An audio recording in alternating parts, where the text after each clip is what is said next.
Open for Interpretation, A Doctor's Journey into Astrology, written and narrated by Alicia Blando M.D.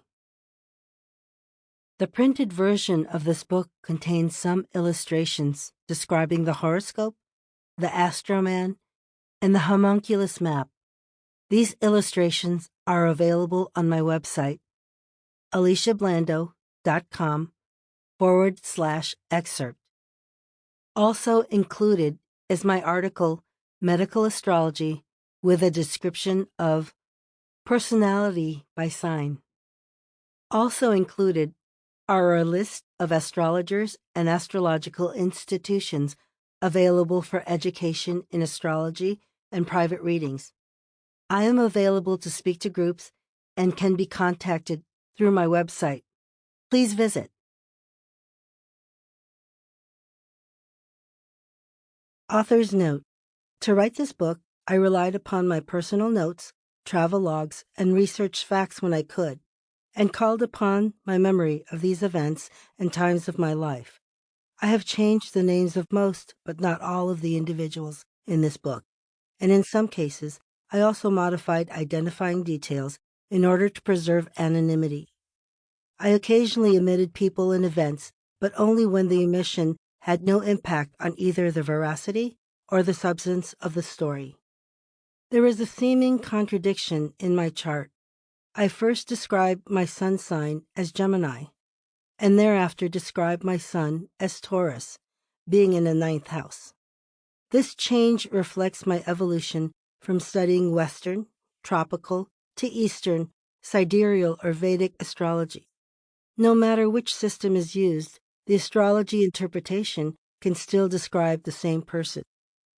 This is further explained in Chapter 18, Vedic Astrology.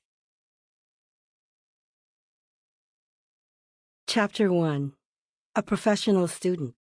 The idea for the pursuit of a rule book for life had started in 1990 during my medical training in New York City. The intensity of the clinical experiences and the need to learn extensive amounts of information brought about an emotional roller coaster of anxiety and self-doubt, mixed with a competitive spirit. I feared failure. I questioned whether I would become a doctor.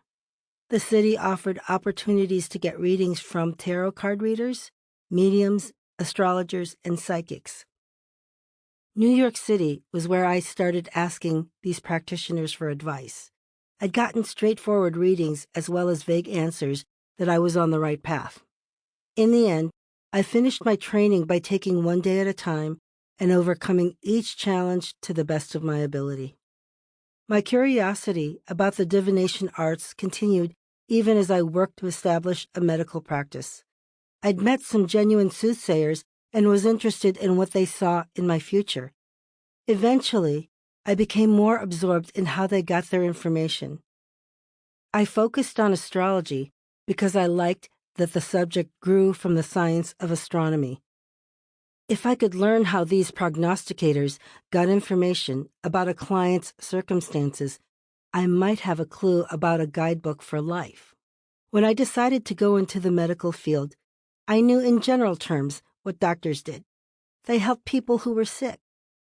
I learned basic terminology, function, and interaction of the body systems. I applied myself to the study of medicine and learned the process of becoming a physician.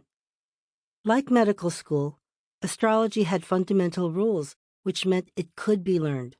Interpretation and prediction followed guidelines.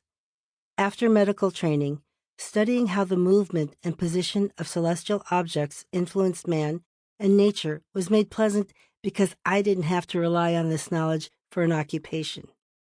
So here I was, 7 years later, in 1997, in my mid-30s, on a beautiful Saturday morning in Miami, waiting for an astrology class to start.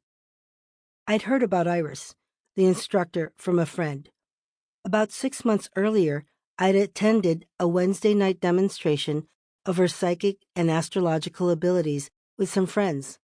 She told me that being a doctor was in line with my 9th house of higher education. I was excited to learn that she offered Sample complete. Ready to continue?